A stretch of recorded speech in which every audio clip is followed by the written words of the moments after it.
BCOC 132 Business Organization and Management, Block 4 Communication, Motivation and Leadership ನಲ್ಲಿ unit 14 communication and coordination ಚಾಪ್ಟರ್ನ ಮಾಡ್ತಾ ಇದ್ದೀವಿ. Already ನಾವು communication and coordination ಚಾಪ್ಟರ್ನ ಶುರು ಮಾಡಿದ್ದೀವಿ. ಎಲ್ಲಿವರೆಗೂ ಆಗಿದೆ ಅಂದರೆ ಆಲ್ರೆಡಿ ನಾವು ಆಬ್ಜೆಕ್ಟಿವ್ಸ್ನ ಡಿಸ್ಕಸ್ ಮಾಡಿದ್ದೀವಿ. Introduction, nature and characteristics of communication, process of communication, channels of communication, importance of communication, barriers to effective communication ಇಲ್ಲಿವರೆಗೂ ನಾವು ಆಲ್ರೆಡಿ ಡಿಸ್ಕಸ್ ಮಾಡಿದ್ದೀವಿ. ಸೊ ಇವತ್ತಿನ ಕ್ಲಾಸ್ನಲ್ಲಿ ನಾವು principles of communication, how to make communication effective, definition of coordination, objectives of coordination ಇವೆಲ್ಲವನ್ನು ಸಹ ಇವತ್ತು ನಾವು ಡಿಸ್ಕಸ್ ಮಾಡ್ತಾ ಇದ್ದೀವಿ. ಈ 4 ಟಾಪಿಕ್ನ ನಾವು ತಿಳ್ಕೊಳ್ಳೋಕ್ಕಿಂತ ಮುಂಚೆ ಒಂದ್ಸರಿ ನಾವು ಏನೇನೆಲ್ಲ ಡಿಸ್ಕಸ್ ಮಾಡಿದ್ದೀವಿ ಅದನ್ನು ನಾವು ರೀಕ್ಯಾಪ್ ಮಾಡ್ಕೊಳ್ಳೋಣ. ಸೊ ಕಮ್ಯುನಿಕೇಷನ್ ಅನ್ನೋದು ಇಬ್ಬರ ಮಧ್ಯೆ ನಡೆಯುತ್ತೆ, ಇಬ್ರು ಅಥವಾ ಇಬ್ಬರಿಗಿಂತ ಹೆಚ್ಚಿನ ಜನರ ಮಧ್ಯೆ ನಡೆಯುತ್ತೆ. ಸೊ ಕಮ್ಯುನಿಕೇಷನ್ ಅನ್ನೋದು ಒಂದು ಸಂದೇಶವನ್ನ ವರ್ಗಾವಣೆ ಮಾಡೋದು, ಒಂದು ಸಂದೇಶವನ್ನ ಒಬ್ಬರಿಂದ ಇನ್ನೊಬ್ಬರಿಗೆ ನಾವು ತಲುಪಿಸೋದನ್ನ ನಾವು ಕಮ್ಯುನಿಕೇಷನ್ ಅಂತೀವಿ. ನಾವು ಏನ್ ವಿಷಯನ ತಲುಪಿಸ್ತಾ ಇದ್ದೀವಿ ಅದೇ ವಿಷಯ ಅದೇ ಅರ್ಥದಲ್ಲಿ ಅವ್ರು ಅರ್ಥ ಮಾಡ್ಕೊಬೇಕಿರುತ್ತೆ. ಇದನ್ನ ನಾವು ಎಫೆಕ್ಟಿವ್ ಕಮ್ಯುನಿಕೇಷನ್ ಅಂತ ಹೇಳ್ತೀವಿ.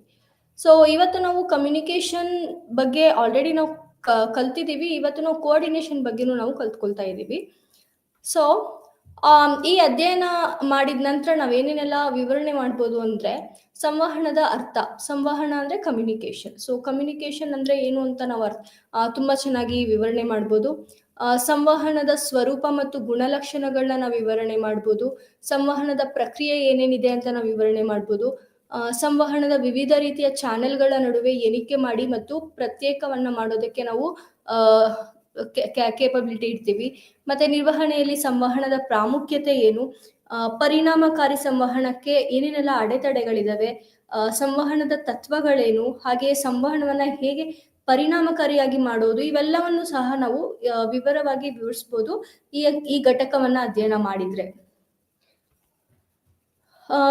ಪರಿಚಯದಲ್ಲಿ ಏನು ಹೇಳ್ತಾ ಇದ್ದಾರೆ ಅಂದ್ರೆ, ಸಂವಹನವು ನಿರ್ವಹಣೆಯ ಮೇಲ್ವಿಚಾರಣೆ, ಪ್ರೇರಣೆ ಮತ್ತು ನಾಯಕತ್ವವಾಗಿ ನಿರ್ದೇಶನ ಕಾರ್ಯದ ಪ್ರಮುಖ ಅಂಶವಾಗಿದೆ. ಅಂದ್ರೆ ನಾವು ಒಂದು ಕಂಪನಿಯನ್ನ ನಿರ್ದೇಶನ ಮಾಡಬೇಕು, ಮ್ಯಾನೇಜ್ ಮಾಡಬೇಕು ಅಂದ್ರೆ ಸಂವಹನ ಅನ್ನೋದು ತುಂಬಾನೇ ಮುಖ್ಯ. ಯಾವ್ಯಾವ್ದ್ರಲ್ಲಿ ಅಂದ್ರೆ ಮೇಲ್ವಿಚಾರಣೆ ಮಾಡೋದಕ್ಕಾಗಿರ್ಬೋದು, ನಾಯಕತ್ವ ಲೀಡರ್ಶಿಪ್ ನಲ್ಲಿ ಕಮ್ಯುನಿಕೇಶನ್ ತುಂಬಾ ಇಂಪಾರ್ಟೆಂಟ್ ಆಗಿರುತ್ತೆ.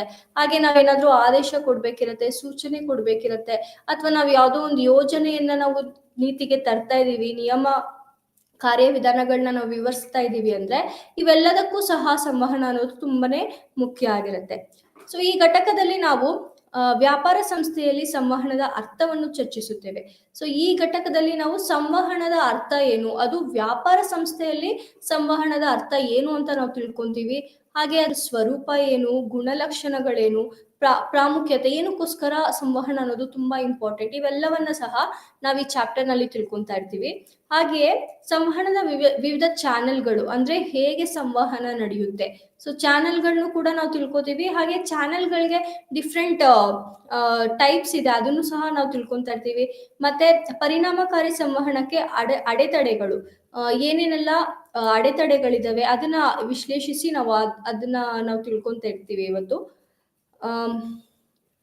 ಇವಾಗ ಸಂವಹನದ ಗುಣಲಕ್ಷಣಗಳನ್ನ ಒಂದ್ಸರಿ ರೀಕ್ಯಾಪ್ ಮಾಡೋಣ.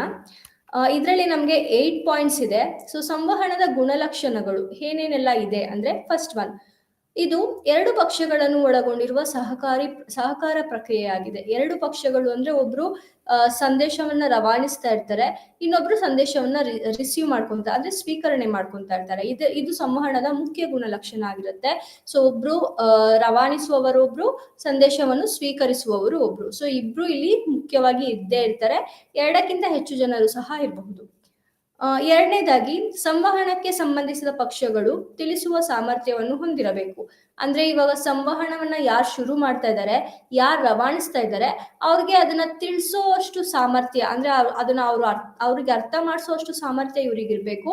ಹಾಗೆಯೇ ಅವನ ಪ್ರತಿರೂಪವು ಏನು ಸಂವಹನ ಮಾಡಬೇಕೆಂದು ಆಲಿಸಿರಬೇಕು. ಅಂದ್ರೆ ಇವಾಗ ರಿಸೀವ್ ಮಾಡ್ಕೊಳ್ಳೋರು ಕೂಡ ಏನ್ ರಿಸೀವ್ ಮಾಡ್ಕೊಂತಿದ್ದಾರೆ, ಏನ್ ಸ್ವೀಕರಣೆ ಮಾಡ್ಕೊಂತ ಇದ್ದಾರೆ, ಅದಕ್ಕೆ ಏನ್ ರಿಪ್ಲೈ ಮಾಡ್ಬೇಕು ಅಥವಾ ಏನು ರೆಸ್ಪಾಂಡ್ ಮಾಡ್ಬೇಕು ಅನ್ನೋದನ್ನು ಕೂಡ ಅವರು ಯೋಚನೆ ಮಾಡಿ ಇಟ್ಕೊಂಡಿರ್ಬೇಕಿರತ್ತೆ. ಇದು ಸಂವಹನದ ಗುಣಲಕ್ಷಣದಲ್ಲಿ ತುಂಬಾ ಮುಖ್ಯವಾಗಿರುತ್ತೆ.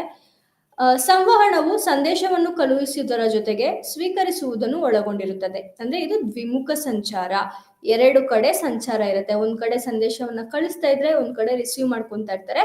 ಸೊ ಇದನ್ನ ನಾವು ದ್ವಿಮುಖ ಸಂಚಾರ ಅಂತ ಹೇಳ್ತೀವಿ. 4ನೇದಾಗಿ ಸಂವಹನಕ್ಕೆ ಪ್ರತಿಕ್ರಿಯೆಯು ಆರಂಭಿಕ ಸಂವಹನದಷ್ಟೇ ಅತ್ಯಗತ್ಯ, ಏಕೆಂದರೆ ಪ್ರತಿಕ್ರಿಯೆಯು ಸಂವಹನದ ಪ್ರಭಾವವನ್ನು ಸೂಚಿಸುತ್ತದೆ. ಸೊ ಸಂವಹನ ಮಾಡ್ಬೇಕಾದ್ರೆ ನಾವು ಶುರು ಮಾಡೋದು ಹೇಗೆ ತುಂಬಾ ಮುಖ್ಯನೋ ಹಾಗೆ ಅದನ್ನ ಕಂಟಿನ್ಯೂ ಮಾಡೋದು ಸಹ ತುಂಬಾ ಇಂಪಾರ್ಟೆಂಟ್.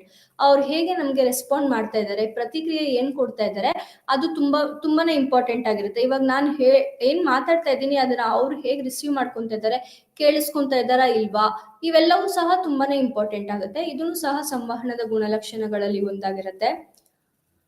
5ನೇದಾಗಿ ಸಂವಹನ ಮಾಡಬೇಕಾದ ಸಂದೇಶವನ್ನು ಮೌಖಿಕವಾಗಿ, ಬರಹದಲ್ಲಿ, ಚಿಹ್ನೆ, ಸನ್ನೆ ಇವೆಲ್ಲವನ್ನ ಸಹ ನಾವು ಯೂಸ್ ಮಾಡಿ ಸಂವಹನವನ್ನ ಮಾಡ್ಬೋದು. ಮೌಖಿಕವಾಗಿ ಅಂದ್ರೆ ನಾವು ಮಾತಾಡಿ ನಾವೇನ್ ವರ್ಡ್ಸ್ ಯೂಸ್ ಮಾಡ್ತಾ ಇದೀವಿ ಅದರಿಂದ ನಾವು ಮಾತಾಡಿ ನಾವು ನಮ್ಮ ಸಂದೇಶವನ್ನ ರವಾನಿಸ್ಬೋದು. ಅಥವಾ ಬರಹದಲ್ಲಿ, ರೈಟಿಂಗ್ ಅಲ್ಲಿ ನಾವು ಬರಿಬೋದು, ಸಂವಹನ ಮಾಡ್ಬೋದು. ಚಿಹ್ನೆಗಳನ್ನ ಸೂಚಿಸ್ಬೋದು. ಹಾಗೆ ಸನ್ನೆಗಳು ಆಕ್ಟಿಂಗ್ ಅಥವಾ ನಾವು ಏನು ಗೆಸ್ಚರ್ ಮುಖಾಂತರ ಕೂಡ ನಾವು ಸಂವಹನವನ್ನ ಮಾಡ್ಬೋದು. ಇವೆಲ್ಲವೂ ಸಹ ಸಂವಹನ ಮಾಡ್ಬೇಕಾದ್ರೆ ಇವೆಲ್ಲವನ್ನು ಸಹ ಯೂಸ್ ಮಾಡ್ಕೊಬಹುದು. ಸಂವಹನವನ್ನು ಪರಿಣಾಮಕಾರಿಯಾಗಿ ಮಾಡಲು ಒಂದಕ್ಕಿಂತ ಹೆಚ್ಚು ವಿಧಾನಗಳನ್ನು ಅಳವಡಿಸಿಕೊಳ್ಳಬಹುದು. ಅಂದ್ರೆ ಸಂವಹನ ಮಾಡ್ಬೇಕಾದ್ರೆ ನಾನು ಮೌಖಿಕವಾಗಿ ಮಾತ್ರ ಮಾಡ್ಬೇಕು, ಬರಹ ಯೂಸ್ ಮಾಡಬಾರ್ದು ಅಂತ ಏನೂ ಇಲ್ಲ. ಎರಡನ್ನೂ ಸಹ ನಾನು ಯೂಸ್ ಮಾಡ್ಬೋದು. ಮೌಖಿಕನೂ ಯೂಸ್ ಮಾಡ್ಬೋದು, ಸನ್ನೆಗಳನ್ನು ಸಹ ಯೂಸ್ ಮಾಡ್ಬೋದು, ಅಥವಾ ಮೌಖಿಕ ಚಿಹ್ನೆಗಳು, ಈ ತರ 2-3 ವಿಧಾನಗಳನ್ನ ಯೂಸ್ ಮಾಡ್ಕೊಂಡು ನಾವು ಸಂವಹನವನ್ನ ಮಾಡಿದ್ರೆ ಅದು ಇನ್ನೂ ಹೆಚ್ಚು ಪರಿಣಾಮಕಾರಿ ಇರುತ್ತೆ. ಇದು ತುಂಬಾನೇ ಇಂಪಾರ್ಟೆಂಟ್ ಆಗಿರುತ್ತೆ. 6ನೇದಾಗಿ ಸಂವಹನದ ಉದ್ದೇಶವು ಮಾಹಿತಿಯನ್ನು ರವಾನಿಸುವುದು ಮತ್ತು ತಿಳುವಳಿಕೆ, ಉದ್ದೇಶ, ಆಸಕ್ತಿ ಮತ್ತು ಪ್ರಯತ್ನಗಳ ಸಾಮಾನ್ಯತೆಯನ್ನು ತರಲು ಇದು ತುಂಬಾ ಇಂಪಾರ್ಟೆಂಟ್. ಅಂದ್ರೆ ಸಂವಹನದ ಉದ್ದೇಶ ಏನಿರುತ್ತೆ ಅಂದ್ರೆ ನಾವು ಮಾಹಿತಿಯನ್ನ ರವಾನಿಸ್ಬೇಕು. ಇದು ತುಂಬಾ ಇಂಪಾರ್ಟೆಂಟ್ ಆಗಿರೋ ಒಂದು ಉದ್ದೇಶ. ನಾವೇನಕ್ಕೋಸ್ಕರ ಮಾತಾಡ್ತಾ ಇದೀವಿ, ಏನಕ್ಕೋಸ್ಕರ ಕಮ್ಯುನಿಕೇಟ್ ಮಾಡ್ತಾ ಇದೀವಿ ಅಂದ್ರೆ ನಾವು ಇನ್ಫಾರ್ಮೇಶನ್ ಪಾಸ್ ಮಾಡ್ಬೇಕು. ಇದು ತುಂಬಾ ಇಂಪಾರ್ಟೆಂಟ್. ಇದ್ರಲ್ಲಿ ಅವ್ರ ಉದ್ದೇಶ ಆಗಿರ್ಬೋದು, ಆಸಕ್ತಿ ಆಗಿರ್ಬೋದು, ಪ್ರಯತ್ನ ಆಗಿರ್ಬೋದು, ಇವೆಲ್ಲವೂ ಸಹ ಏನಕ್ಕೋಸ್ಕರ ಅಂದ್ರೆ ಸಂದೇಶವನ್ನ ರವಾನಿಸೋದು. ಇದು ಅವ್ರ ಮನ್ಸಲ್ಲಿ ಇಟ್ಕೊಂಡು ಆಮೇಲೆ ಅವರು ಕಮ್ಯುನಿಕೇಶನ್ ಸ್ಟಾರ್ಟ್ ಮಾಡ್ಬೇಕಿರತ್ತೆ. 7ನೇದಾಗಿ ಸಂವಹನವು ಪರಿಣಾಮಕಾರಿತ್ವ ಮತ್ತು ದಕ್ಷತೆಗಾಗಿ ನಿರಂತರ ಪ್ರಕ್ರಿಯೆಯಾಗಿದೆ.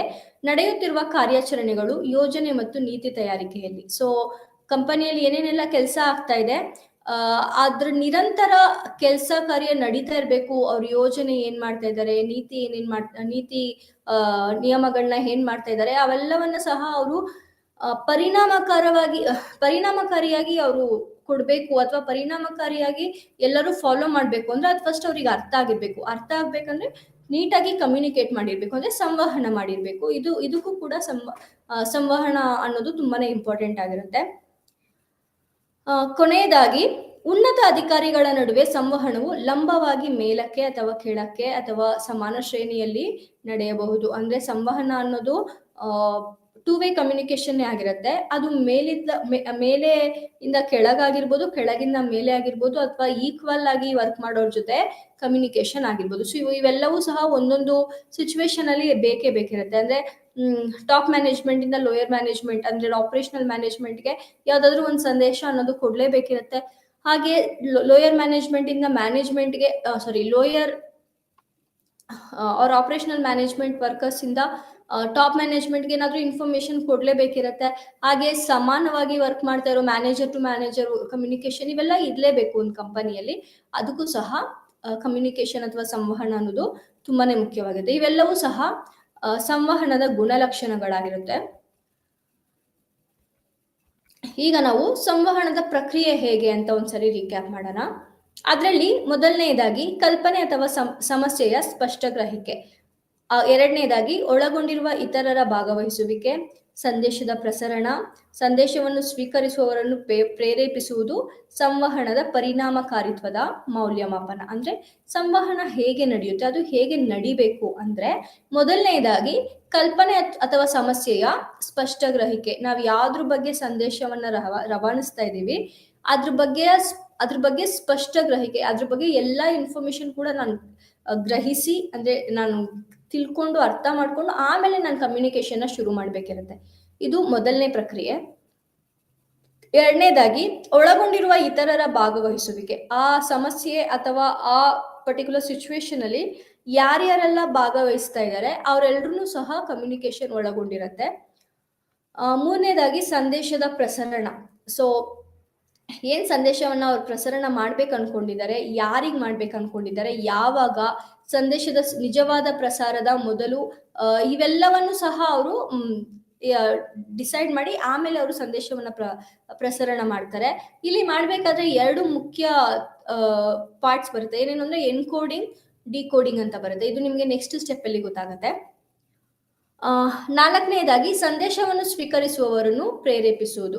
ಸಂದೇಶವನ್ನ ಯಾರ್ಯಾರೆಲ್ಲ ರಿಸೀವ್ ಮಾಡ್ಕೊಂತ ಇದ್ದಾರೆ ಅವರೆಲ್ಲರೂ ಸಹ ಪ್ರೇರೇಪಿಸುದು. ಅಂದ್ರೆ ನಾನು ಮಾತಾಡ್ತಾ ಇರೋದು ಅವ್ರಿಗೆ ಅರ್ಥ ಆಗೋ ತರ ಇರ್ಬೇಕು, ಹಾಗೆ ಅದು ಸ್ವಲ್ಪ ಇಂಟ್ರೆಸ್ಟಿಂಗ್ ಆಗಿ ನಿಜ ರಿಲಯಬಿಲಿಟಿ ಆಗಿ ಇರ್ಬೇಕು ನಾನು ಮಾತಾಡ್ತಾ ಇರೋದು. ಇವೆಲ್ಲವೂ ಸಹ ನಾಲ್ಕನೇ ಸ್ಟೆಪ್ ಅಲ್ಲಿ ತುಂಬಾನೇ ಇಂಪಾರ್ಟೆಂಟ್ ಆಗುತ್ತೆ. ಇವಾಗ ನಾನು ಮಾತಾಡ್ತಿರೋದು ಇಂಟ್ರೆಸ್ಟಿಂಗ್ ಆಗಿಲ್ಲ ಅಂದ್ರೆ ಆಲ್ಮೋಸ್ಟ್ ಯಾರು ಕೇಳಿಸ್ಕೊಳ್ಳೋದಿಲ್ಲ, ಮತ್ತೆ ನಾನು ನಿಜ ಮಾತಾಡ್ತಿಲ್ಲ ಅಂದ್ರೇನು ಆಲ್ಮೋಸ್ಟ್ ಯಾರು ಕೇಳಿಸ್ಕೊಳ್ಳೋದಿಲ್ಲ. ಸೊ ನಾನು ಮಾತಾಡ್ತಾ ಇರೋದು ಯಾವ ಸಿಚುವೇಶನ್ ಬಗ್ಗೆ ಮಾತಾಡ್ತಾ ಇದ್ದೀನಿ, ಯಾರ್ಯಾರು ಇನ್ವಾಲ್ವ್ ಆಗಿದ್ದಾರೆ, ಯಾರ ಹತ್ರ ಮಾತಾಡ್ತಾ ಇದ್ದೀನಿ, ಇವೆಲ್ಲವನ್ನ ಸಹ ಕನ್ಸಿಡರ್ ಮಾಡಿ ನಾಲ್ಕನೇ ಸ್ಟೆಪ್ ಅಲ್ಲಿ ನಾವು ನೀಟಾಗಿ ನಮ್ಮ ಕಮ್ಯುನಿಕೇಶನ್ ಇರ್ಬೇಕಾಗಿರುತ್ತೆ. ಮತ್ತೆ ಕೊನೆಯದಾಗಿ ಸಂವಹನದ ಪರಿಣಾಮಕಾರಿತ್ವದ ಮೌಲ್ಯಮಾಪನ. ನಾನು ಏನೇನೆಲ್ಲ ಮಾತಾಡಿದ್ದೀನಿ, ನಾನು ಏನ್ ರಿಸೀವ್ ಮಾಡ್ಕೊಂತ ಇದ್ದೀನಿ, ಇವೆಲ್ಲವನ್ನು ಸಹ ಮೌಲ್ಯಮಾಪನ ಮಾಡೋದು. ಅಂದ್ರೆ ನಾನು ಕರೆಕ್ಟಾಗಿ ನಾನು ಹೇಳಿರೋದು ಕರೆಕ್ಟಾಗಿ ರವಾನೆ ಆಗಿದೆಯಾ, ರವಾನೆ ಆಗಿದ್ರೆ ಅವ್ರು ಏನ್ ರೆಸ್ಪಾಂಡ್ ಮಾಡ್ತಾ ಇದ್ದಾರೆ, ಫೀಡ್ಬ್ಯಾಕ್ ಏನ್ ಕೊಡ್ತಾ ಇದ್ದಾರೆ, ಇವೆಲ್ಲವನ್ನು ಸಹ ನಾನು ಕೊನೆಯ ಸ್ಟೆಪ್ ನಲ್ಲಿ ತಗೊಬಹುದು. ಇವೆಲ್ಲವೂ ಸಹ ಸಂವಹನದ ಪ್ರಕ್ರಿಯೆಯಾಗಿರುತ್ತೆ. 5 ಸ್ಟೆಪ್ಸ್ ಇದೆ. ಯಾವ್ಯಾವುದು ಅಂದ್ರೆ ಫಸ್ಟ್ ಸಮಸ್ಯೆ ಏನು ಅಂತ ತಿಳ್ಕೊಂಡು ಅದ್ರ ಬಗ್ಗೆ ಎಲ್ಲ ಇನ್ಫಾರ್ಮೇಶನ್ ಕಲೆಕ್ಟ್ ಮಾಡಬೇಕು. ಎರಡನೇದಾಗಿ ಒಳಗೊಂಡಿರುವ ಇತರರ ಭಾಗವಹಿಸುವಿಕೆ. ಆ ಸಮಸ್ಯೆ ಅಥವಾ ಆ ಸಿಚುವೇಶನ್ ಅಲ್ಲಿ ಯಾರ್ಯಾರೆಲ್ಲ ಇನ್ವಾಲ್ವ್ ಆಗಿದ್ದಾರೆ ಅವರೆಲ್ಲರೂ ಸಹ ನಾನು ಸೇರಿಸ್ಕೊಬೇಕಿರತ್ತೆ. ಸಂದೇಶದ ಪ್ರಸರಣದಲ್ಲಿ ಏನಾಗುತ್ತೆ ಅಂದ್ರೆ ನಾನು ಯಾರ ಹತ್ರ ಯಾವಾಗ ಯಾವ ವಿಷಯದ ಬಗ್ಗೆ ಮಾತಾಡ್ತಾ ಇದ್ದೀನಿ, ಯಾವ ಮೋಡ್ ಯೂಸ್ ಮಾಡ್ತಾ ಇದ್ದೀನಿ, ಅವೆಲ್ಲವನ್ನು ಸಹ ಮೂರನೇ ಸ್ಟೆಪ್ ಅಲ್ಲಿ ನೋಡ್ಕೋಬೇಕಿರತ್ತೆ.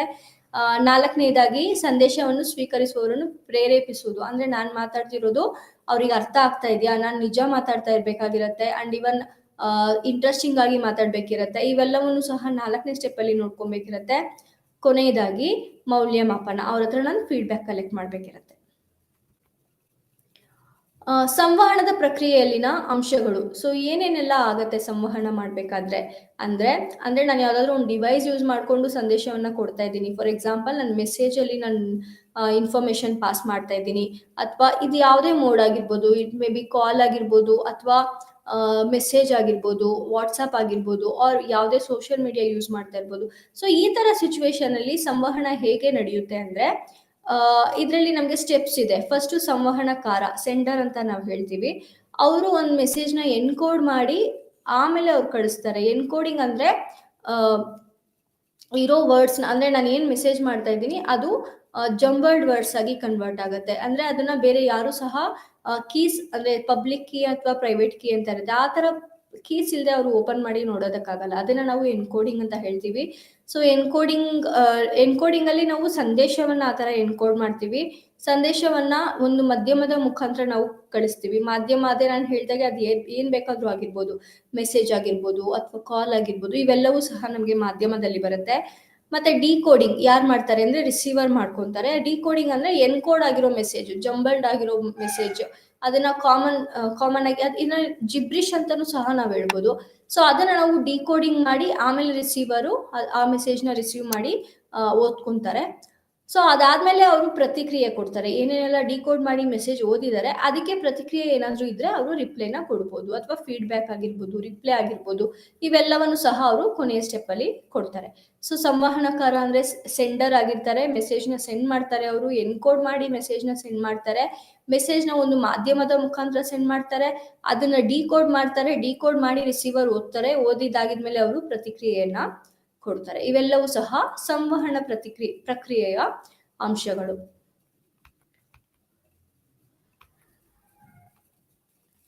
ಇವಾಗ ನಾವು ಸಂವಹನದ ಚಾನೆಲ್ಗಳು ಯಾವ್ಯಾವುದು ಅಂತ ತಿಳ್ಕೊಳ್ಳೋಣ.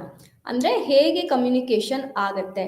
ಇದರಲ್ಲಿ ನಾವು 3 ಬೇಸ್ ಆಗಿ ನಾವು ಡಿವೈಡ್ ಮಾಡಿದ್ದೀವಿ. ಒಂದು ಸಂಬಂಧಗಳ ಆಧಾರದ ಮೇಲೆ, ಇನ್ನೊಂದು ಹರಿವಿನ ನಿರ್ದೇಶನದ ಆಧಾರದ ಮೇಲೆ, ಕೊನೆಯದಾಗಿ ಬಳಸಿದ ವಿಧಾನದ ಆಧಾರದ ಮೇಲೆ. ಅಂದ್ರೆ ಸಂಬಂಧಗಳ ಆಧಾರದ ಮೇಲೆ ನಮ್ಗೆ 2 ಪಾಯಿಂಟ್ ಬರುತ್ತೆ. ಒಂದು ಔಪಚಾರಿಕ, ಎರಡನೇದು ಅನೌಪಚಾರಿಕ. ಅಂದ್ರೆ ಫಾರ್ಮಲ್, ಇನ್ಫಾರ್ಮಲ್ ಅಂತ ಹೇಳ್ತೀವಿ.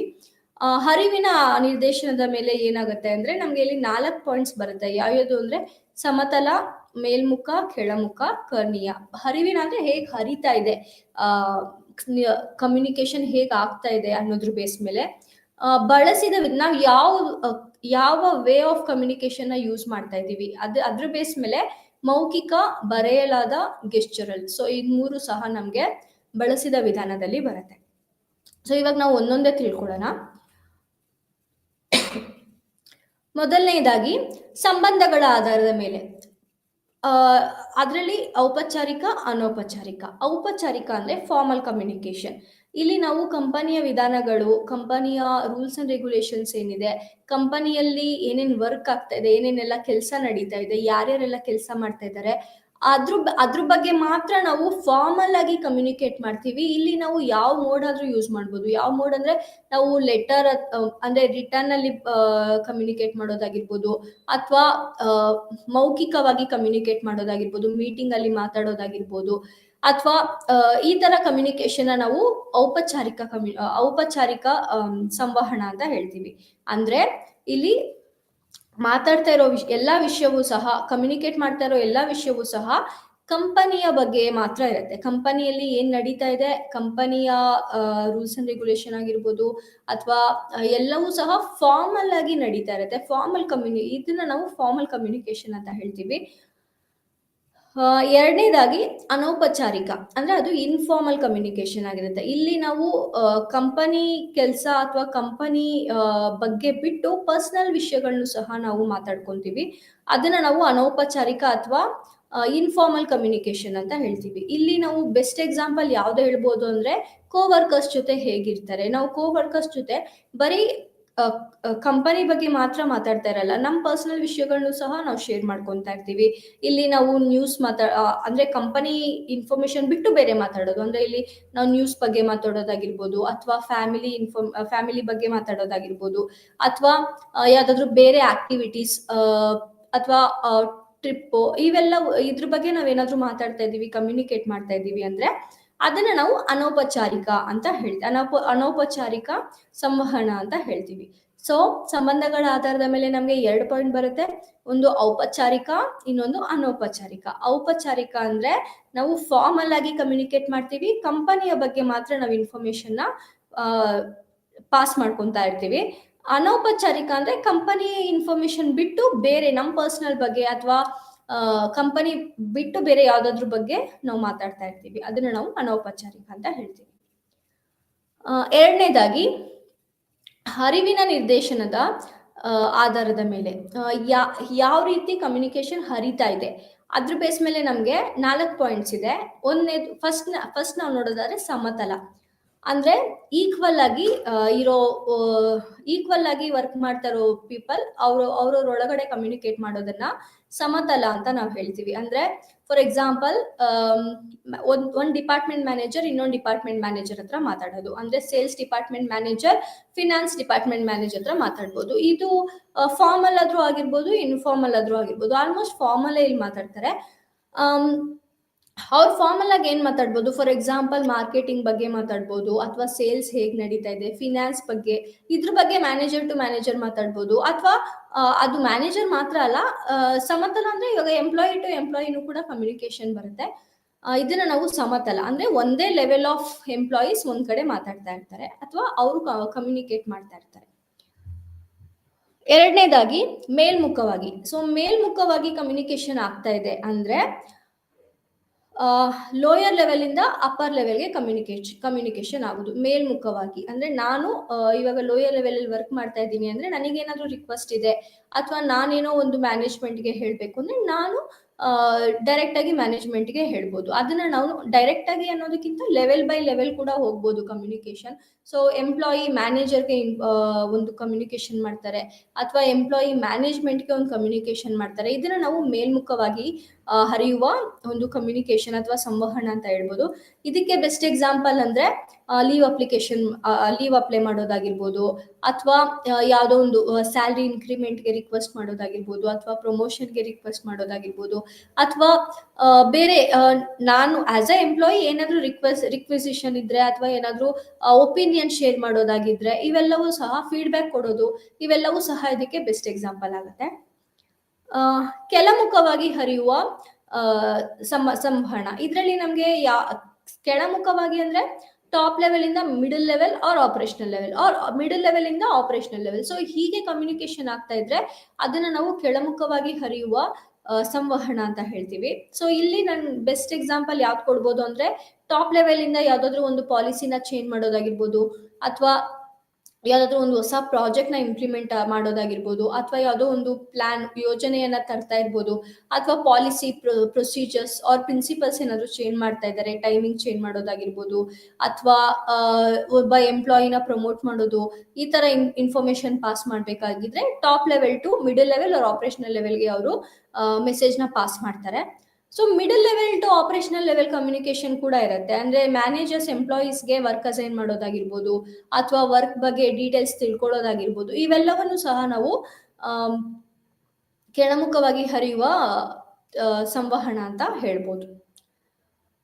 ಕರ್ಣೀಯ ಅಂದ್ರೆ ಲಾಸ್ಟ್ ಒನ್, ಹರಿವಿನ ನಿರ್ದೇಶನದ ಆಧಾರದ ಮೇಲೆ ನಮ್ಗೆ ಕರ್ಣೀಯ ಸಂವಹನ ಬರುತ್ತೆ. ಕರ್ಣೀಯ ಸಂವಹನ ಅಂದ್ರೆ ಡಯಾಗನಲ್, ಅಂದ್ರೆ ಇಲ್ಲಿ top level middle level, or middle level operational level, or ಹೀಗೆ ಮಿಕ್ಸ್ ಅಪ್ ಆಗಿ ಕಮ್ಯುನಿಕೇಶನ್ ಆಗ್ತಾ ಇರುತ್ತೆ. ಅಂದ್ರೆ ಇವಾಗ ಆಲ್ ಆಫ್ ಎ ಸಡನ್ ನಾನು ಆಸ್ ಅ ಎಂಪ್ಲಾಯಿ ನಾನು ಬೇರೆ ಡಿಪಾರ್ಟ್ಮೆಂಟ್ ಮ್ಯಾನೇಜರ್ ಹತ್ರ ಏನೋ ಮಾತಾಡ್ಬೇಕು, ಎಮರ್ಜೆನ್ಸಿಯಾಗಿ ಮಾತಾಡ್ಬೇಕಿರತ್ತೆ, ಅಥವಾ ಬೇರೆ ಡಿಪಾರ್ಟ್ಮೆಂಟ್ ಮ್ಯಾನೇಜರ್ ಇವಾಗ ನಮ್ಮ ಡಿಪಾರ್ಟ್ಮೆಂಟ್ ಅಲ್ಲಿ ಇರೋ ಯಾವುದೋ ಒಂದು ಎಂಪ್ಲಾಯಿ ಹತ್ರ ಎಮರ್ಜೆನ್ಸಿಯಾಗಿ ಮಾತಾಡ್ಬೇಕಿರುತ್ತೆ.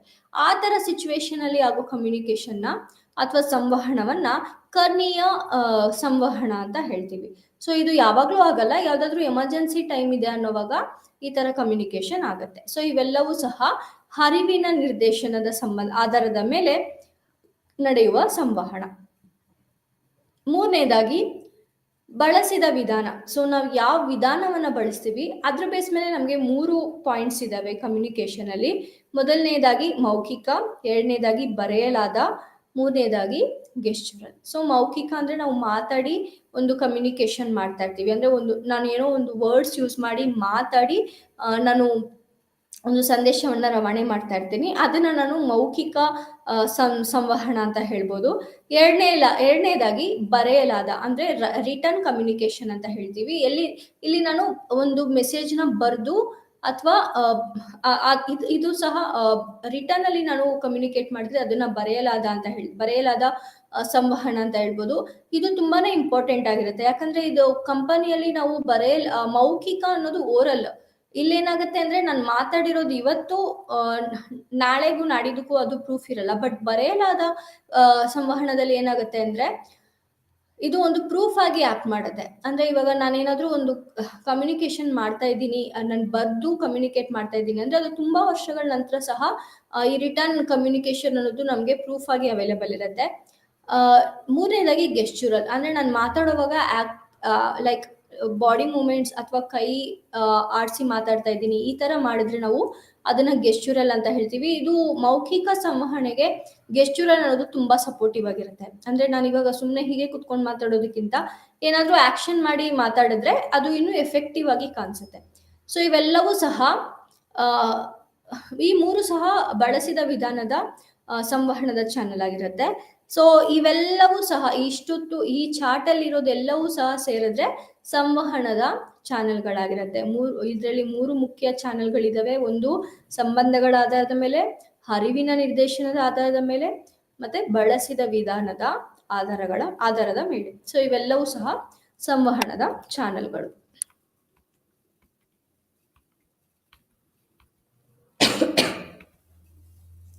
ಈಗ ನಾವು ಸಂವಹನದ ಪ್ರಾಮುಖ್ಯತೆ ಏನು ಅಂತ ತಿಳ್ಕೊಳ್ಳೋಣ.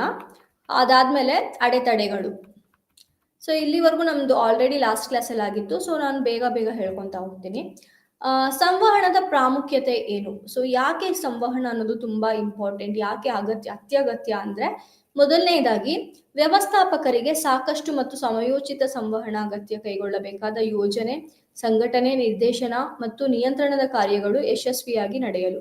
ಸೊ ಇಲ್ಲಿ ನಾವೇನೇನೆಲ್ಲ ಯೋಜನೆ ಮಾಡ್ಕೊಂತ ಇದೀವಿ, ಸಂಘಟನೆ, ನಿರ್ದೇಶನ ಏನೇನಿದೆ, ನಿಯಂತ್ರಣ ನಾವೇನ್ ಮಾಡ್ಬೇಕಿದೆ, ಈ ಕಾರ್ಯಗಳನ್ನ ನಾವು ಕಾರ್ಯರೂಪಕ್ಕೆ ತರಬೇಕು, ಈ ಕೆಲಸಗಳನ್ನ ನಾವು ಕಾರ್ಯರೂಪಕ್ಕೆ ತರಬೇಕು ಅಂದ್ರೆ ಸಂವಹನ ಅನ್ನೋದು ತುಂಬಾನೇ ಮುಖ್ಯವಾಗಿರುತ್ತೆ. ಎರಡನೇದಾಗಿ ಹೆಚ್ಚಿನ ದಕ್ಷತೆಗೆ ಹೆಚ್ಚಿನ ಕೊಡುಗೆ ನೀಡುತ್ತದೆ.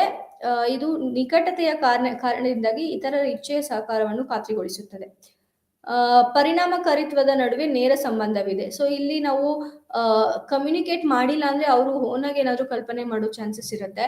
ಸೊ ಆ ತರ ಆಗ್ಬಾರ್ದು ಅಂದ್ರೆ ನಾವು ನೀಟಾಗಿ ಕಮ್ಯುನಿಕೇಟ್ ಮಾಡಿದ್ರೆ ತುಂಬಾ ಒಳ್ಳೇದಾಗಿರುತ್ತೆ. ಇದಕ್ಕೂ ಸಹ ಸಂವಹನ ಅನ್ನೋದು ತುಂಬಾ ಇಂಪಾರ್ಟೆಂಟ್.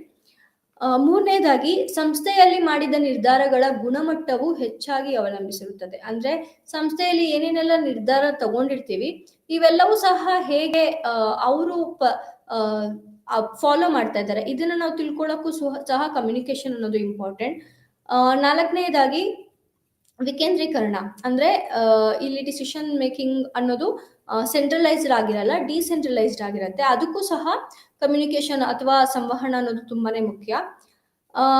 ಐದನೇದಾಗಿ ಚಟುವಟಿಕೆಗಳ ಸಮನ್ವಯ ಸಂವಹನ, ಅಂದ್ರೆ ಏನೇನೆಲ್ಲ ಚಟುವಟಿಕೆ ಇದೆ ಅದನ್ನ ಈಕ್ವಲ್ ಆಗಿ ಡಿವೈಡ್ ಮಾಡ್ಕೊಳ್ಳೋಕ್ಕೂ ಸಹ, ಕೆಲಸ ಮುಗಿಸ್ಕೊಳ್ಳೋಕ್ಕೂ ಸಹ ಸಂವಹನ ಅನ್ನೋದು ತುಂಬಾ ಇಂಪಾರ್ಟೆಂಟ್ ಆಗಿರುತ್ತೆ.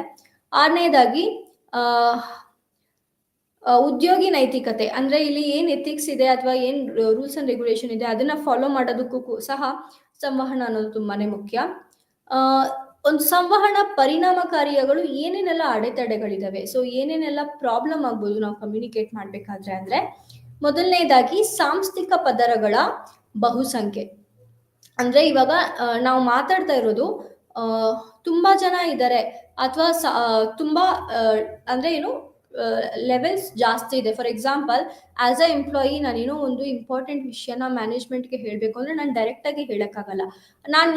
ನಾನು ಫಸ್ಟು ಮಿಡಲ್ ಲೆವೆಲ್ ಮ್ಯಾನೇಜ್ಮೆಂಟ್ ಹತ್ರ ರಿಕ್ವೆಸ್ಟ್ ಮಾಡಿ ಆಮೇಲೆ ಅವರು ಆ ಇನ್ಫಾರ್ಮೇಶನ್ ಬೇರೆ ಕಡೆ ಪಾಸ್ ಮಾಡ್ತಾರೆ. ಸೊ ನಾನು ಹೇಳಿರೋ ವಿಷಯನೇ ಅಲ್ಲಿ ಹೋಗುತ್ತಾ ಅಥವಾ ಏನಾದ್ರು ಚೇಂಜಸ್ ಆಗುತ್ತಾ ಅನ್ನೋದು ನನಗೆ ಗೊತ್ತಿರಲ್ಲ. ಹಾಗೆ ಅಂದ್ರೆ ಟಾಪ್ ಲೆವೆಲ್ ಮ್ಯಾನೇಜ್ಮೆಂಟ್ ಅಲ್ಲಿ ಏನೇನೆಲ್ಲ ಕಮ್ಯುನಿಕೇಶನ್ ಕೊಡ್ತಾ ಇದ್ದಾರೆ, ಏನೇನೆಲ್ಲ ಸಂವಹನ ಮಾಡ್ಬೇಕು ಅನ್ಕೊಂಡಿದ್ದಾರೆ, ಅವೆಲ್ಲವೂ ಡೈರೆಕ್ಟ್ ಆಗಿ ಬಂದ್ರೆ ಫೈನ್, ನಮ್ಗೆ ಅದು ಎಕ್ಸಾಕ್ಟ್ ಆಗಿ ಏನಿದೆ ಅದೇ ಬರುತ್ತೆ.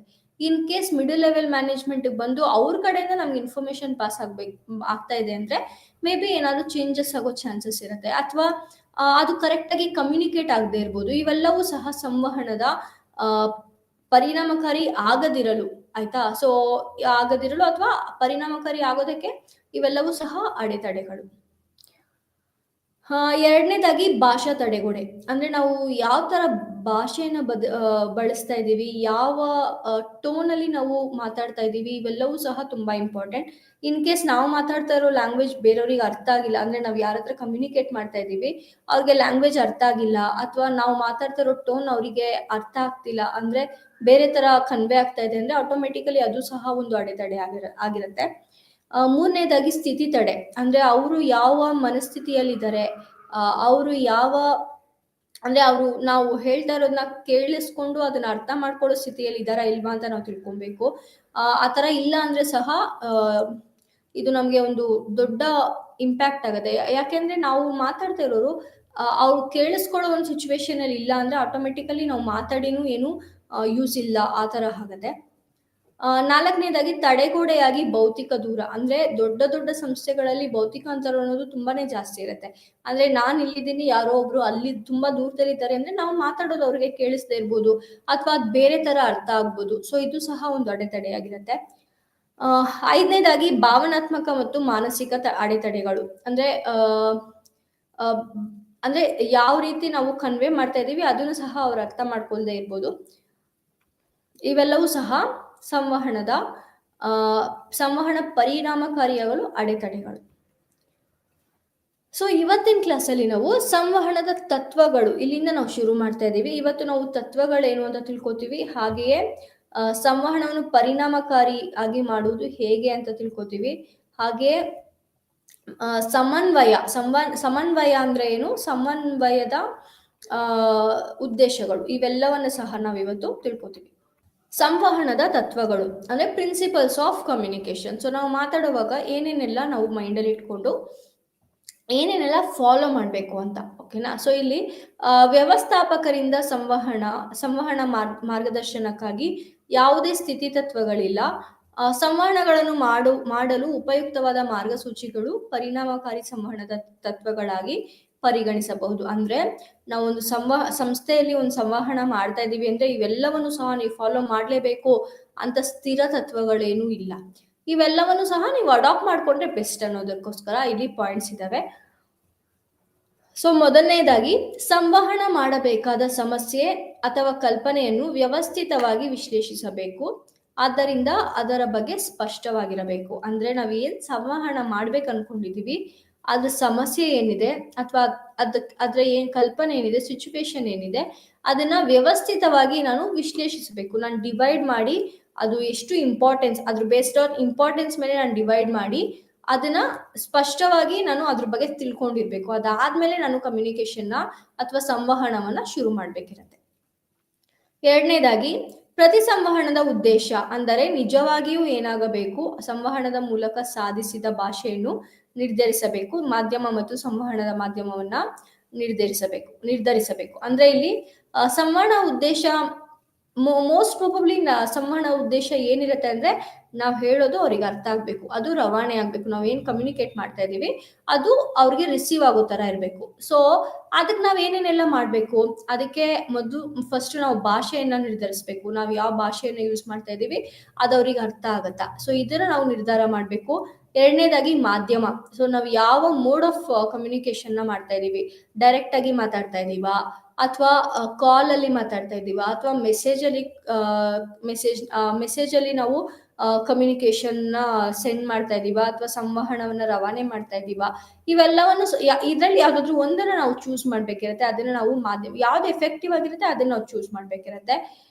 ಕೊನೆಯದಾಗಿ ಇವೆಲ್ಲವನ್ನು ಸಹ ನಿರ್ಧಾರ ಮಾಡಿ ಆಮೇಲೆ ನಾವು ಸಂವಹನವನ್ನ ಶುರು ಮಾಡ್ಬೇಕು. ಸೊ ಉದ್ದೇಶ ಕರೆಕ್ಟ್ ಆಗಿ ಪೂರ್ಣಗೊಳ್ಬೇಕು ಅಂದ್ರೆ ಇವೆಲ್ಲವನ್ನು ಸಹ ಫಾಲೋ ಮಾಡ್ಬೇಕು. ಮೂರನೇದಾಗಿ, ಸಂವಹನದ ಅರ್ಥ ಮತ್ತು ಉದ್ದೇಶವನ್ನು ಪದಗಳಿಂದ ತಿಳಿಸಲಾಗುವುದಿಲ್ಲ. ಒಬ್ಬಂಟಿಯಾಗಿ ಪದಗಳಿಂದ ತಿಳಿಸಲಾಗುವುದಿಲ್ಲ. ಸಮಯ, ಭೌತಿಕ ಮತ್ತು ಸಾಂಸ್ಥಿಕ ವಾತಾವರಣ ಸಂವಹನದ ಯಶಸ್ಸಿನ ಪ್ರಮುಖ ನಿರ್ಣಾಯಕ ಅಂಶಗಳು. ನಾವೇನ್ ಸಂವಹನ ಮಾಡ್ತಾ ಇದೀವಿ ಅದು ಒಂದೇ ಪರ್ಸ್ಪೆಕ್ಟಿವ್ ಅಲ್ಲಿ ಅಥವಾ ಒಂದೇ ಒಂದು ಥಿಂಗ್ ನ ಅದು ಕನ್ವೆ ಮಾಡೋದಿಲ್ಲ.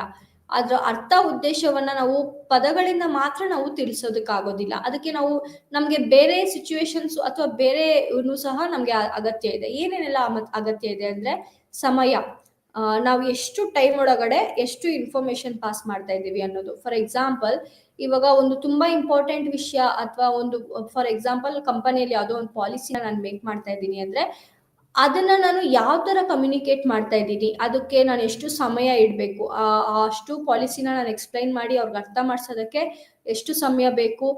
ಭೌತಿಕ ಸೆಟ್ಟಿಂಗ್ ಅಂದ್ರೆ ಸರೌಂಡಿಂಗ್ ನಾನು ಹಿಂಗ್ ಸೆಟ್ ಮಾಡಬೇಕು, ಯಾವ ಲೈಕ್ ಅಕೊಮಡೇಷನ್ ಆಗಿರ್ಬೋದು ಅಥವಾ ಮೈಕ್ ಆಗಿರ್ಬೋದು, ಇವೆಲ್ಲವನ್ನು ಸಹ ನಾನು ಕರೆಕ್ಟ್ ಆಗಿ ಸೆಟ್ ಮಾಡ್ಬೇಕಿರತ್ತೆ. ಮತ್ತೆ ಸಾಂಸ್ಥಿಕ ವಾತಾವರಣ ಅಂದ್ರೆ ಕಮ್ಯುನಿಕೇಶನ್ ಮಾಡುವಾಗ ಅಲ್ಲಿ ವಾತಾವರಣ ಹೇಗ್ ನಡೀತಾ ಇದೆ, ಇವೆಲ್ಲವೂ ಸಹ ಸಂವಹನದ ಯಶಸ್ಸಿಗೆ ಪ್ರಮುಖ ನಿರ್ಣಾಯಕ ಅಂಶಗಳಾಗಿರತ್ತೆ. ನಾಲ್ಕನೇದಾಗಿ, ಯೋಜನೆಯಲ್ಲಿ ಇತರರೊಂದಿಗೆ ಸಮಾಲೋಚನೆಯನ್ನು ಸೂಕ್ತವಾಗಿ ಮಾಡಬಹುದು. ಹೆಚ್ಚುವರಿ ಒಳನೋಟ ಮತ್ತು ವಸ್ತುನಿಷ್ಠತೆಯನ್ನು ಪಡೆಯಲು ಸಂವಹನದ ಸಂದೇಶ. ಸೊ ಯೋಜನೆ ಏನೇನೆಲ್ಲ ನಾವಿವಾಗ ಕಮ್ಯುನಿಕೇಶನ್ ಮಾಡುವಾಗ ಇನ್ ಕೇಸ್ ನನ್ಗೆ ಏನಾದ್ರು ರೆಸ್ಪಾಂಡ್ ಬರ್ತಾ ಇದೆ ಅಂದ್ರೆ ಅದನ್ನ ನಾನು ತಗೊಬೇಕಿರುತ್ತೆ. ಯಾಕೆಂದ್ರೆ ಅದನ್ನ ನಾನು ಯೋಚನೆ ಮಾಡಿ ಸಮಾಲೋಚನೆ ಅಂದ್ರೆ ಅವ್ರ ಕಡೆಯಿಂದ ಬರೋ ಒಂದು ಯೋಚನೆಯನ್ನು ಸಹ ನಾನು ರಿಸೀವ್ ಮಾಡಿ ಸೂಕ್ತವಾಗಿದ್ರೆ ನನ್ನ ಪ್ಲಾನ್ಗೆ ಅದು ಸೂಕ್ತವಾಗಿದ್ರೆ ಅದನ್ನ ನಾನು ಅಡಾಪ್ಟ್ ಮಾಡ್ಕೊಬಹುದು. ಇದು ಸಹ ಸಂವಹನದ ತತ್ವದಲ್ಲಿ ಒಂದು ಪ್ರಮುಖ ಅಂಶವಾಗಿರುತ್ತೆ. ಐದನೇದಾಗಿ, ಸಂದೇಶದ ಮೂಲ ವಿಷಯ ಮತ್ತು ಮೇಲ್ಪದರಗಳು ಹಾಗೂ ಸ್ವೀಕಾರಾರ್ಹತೆ. ಸ್ವೀಕರಿಸುವವರ ದೃಷ್ಟಿಕೋನವು ಸಂವಹನದ ಪರಿಣಾಮಕಾರಿತ್ವದ ಮೇಲೆ ಗಮನಾರ್ಹ ಪರಿಣಾಮ ಬೀರುತ್ತದೆ. ಅಂದ್ರೆ ಸಂದೇಶದ ಮೂಲ ವಿಷಯ, ನಾನು ಡೈರೆಕ್ಟ್ ಅಂದ್ರೆ ಒಂದು ವಿಷಯನ ನಾನು ಸ್ಟಾರ್ಟ್ ಮಾಡ್ತಾ ಇದ್ದೀನಿ ಅಂದ್ರೆ ಎಂಡ್ವರೆಗೂ ನಾನು ಆ ವಿಷಯದಲ್ಲೇ ಇರ್ಬೇಕು. ಕೆಲವೊಂದ್ಸರಿ ಏನಾಗುತ್ತೆ ಅಂದ್ರೆ ನಾವು ಶುರು ಮಾಡಿರೋ ವಿಷಯನೇ ಬೇರೆ ಆಗಿರುತ್ತೆ, ಕಮ್ಯುನಿಕೇಟ್ ಮಾಡ್ತಾ ಇರೋದು ತುಂಬಾ ತುಂಬಾ ಆಚೆ ಕಡೆ ಹೋಗಿ ಕಮ್ಯುನಿಕೇಟ್ ಮಾಡ್ತಾ ಇರ್ತೀವಿ, ಆ ಪಾಯಿಂಟ್ ಅಲ್ಲೇ ನಾವು ಇರೋದಿಲ್ಲ. ಸೊ ಹಾಗಿರ್ಬಾರ್ದು. ಮೂಲ ವಿಷಯ ಏನಿದೆ ಅದ್ರ ಮೇಲ್ಪದರಗಳು ನಾನು ಅದಕ್ಕೋಸ್ಕರ ಏನೇನೆಲ್ಲ ಆಡ್ ಮಾಡ್ಬೇಕಿರತ್ತೆ ಅಷ್ಟು ಮಾತ್ರನೇ ಒಂದು ಲಿಮಿಟ್ ಅಲ್ಲಿ ಆಡ್ ಮಾಡ್ಬೇಕಿರತ್ತೆ. ಮತ್ತೆ ಸ್ವೀಕಾರ ಅರ್ಹತೆ, ಅವ್ರು ರಿಸೀವ್ ಏನ್ ಮಾಡ್ತಾ ಇದ್ದಾರೆ ಸ್ವೀಕರಿಸುವವರು, ಅವ್ರ ಅರ್ಹತೆ ಅವರಿಗೆ ಅದು ನಾನು ಮಾತಾಡ್ತಾ ಇರೋದು ಅರ್ಥ ಆಗೋ ಸ್ಟೇಜ್ ಅಲ್ಲಿ ಇದೆಯಾ.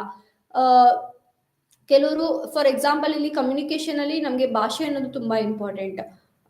ಫಾರಿನ್ ಇಂದ ಒಬ್ರು ಕ್ಲೈಂಟ್ ಬಂದಿದ್ದಾರೆ ಅಂದ್ರೆ ನಾನು ಇಲ್ಲಿ ಕನ್ನಡದಲ್ಲಿ ಮಾತಾಡಿದ್ರೆ ಅವ್ರಿಗೆ ಅರ್ಥ ಆಗೋದಿಲ್ಲ, ಅಥವಾ ಫಾರಿನ್ ಇಂದ ಬಂದಿರೋ ಕ್ಲೈಂಟ್ಗೆ ನಾನು ಬೇರೆ ಅವ್ರಿಗೆ ಗೊತ್ತಿಲ್ಲದೆ ಇರೋ ಭಾಷೆಯಲ್ಲಿ ಮಾತಾಡಿದ್ರೆ ಅವ್ರಿಗೆ ಅರ್ಥ ಆಗೋದಿಲ್ಲ. ಸೊ ಅವರ ಅರ್ಹತೆ ಏನಿದೆ, ನಾನು ಯಾವ ಭಾಷೆಯನ್ನು ಯೂಸ್ ಮಾಡಬೇಕು, ಸೊ ಇವೆಲ್ಲವನ್ನು ಸಹ ನಾವು ಇಲ್ಲಿ ನಾವು ಇಂಪಾರ್ಟೆಂಟ್ ಪಾಯಿಂಟ್ ಆಗಿ ಕನ್ಸಿಡರ್ ಮಾಡಬೇಕು.